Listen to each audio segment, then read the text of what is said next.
Ketua DPC PDI Perjuangan Kota Solo, Jawa Tengah, FX Hadi Rudiatmo meminta agar partainya berani menjadi oposisi jika resmi memenangkan pemilu legislatif.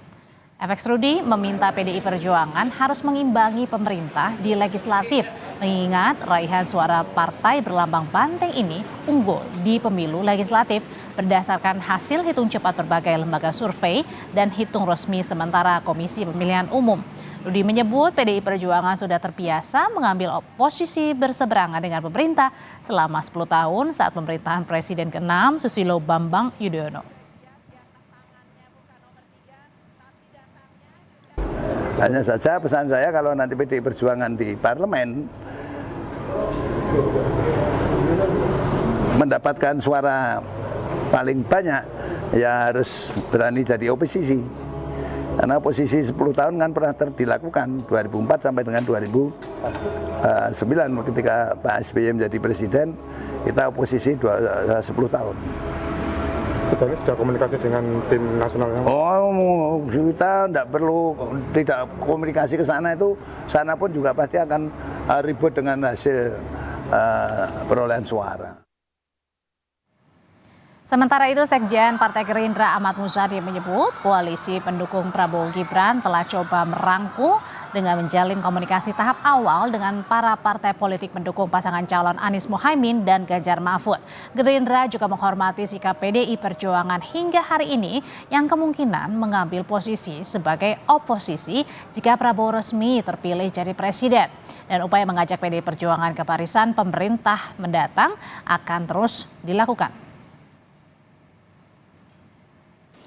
Komunikasi kami dengan partai-partai di luar koalisi sudah mulai terjalin meskipun baru tahap awal, dan komunikasi itu insya Allah akan terus kita lakukan dengan teman-teman yang ada di pihak 01 dan 03, dan Pak Prabowo juga meminta kepada kami untuk terus berkomunikasi dengan para pemimpin partai politik dan kekuatan-kekuatan yang kemarin tidak mendukung beliau.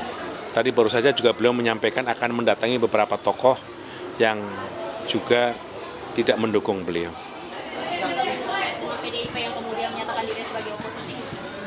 Sebagai sebuah pernyataan, kami menghormati, tetapi sekali lagi keinginan Pak Prabowo untuk merangkul semua kekuatan tetap akan kami lakukan.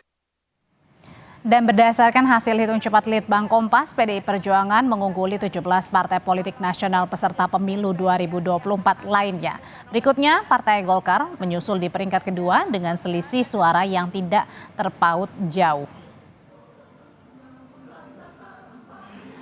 Berdasarkan hasil hitung cepat Litbang Kompas, partai politik dengan suara di atas ambang batas parlemen antara lain PDI Perjuangan dengan 16,21%, Partai Golkar 14,61%, Partai Gerindra 13,54%, PKB 10,78%, kemudian diikuti oleh Partai Nasdem dengan 9,88%, PKS 8,43%, Partai Demokrat 7,60%, kemudian diikuti dengan PAN 7,10%, P3 3,91%.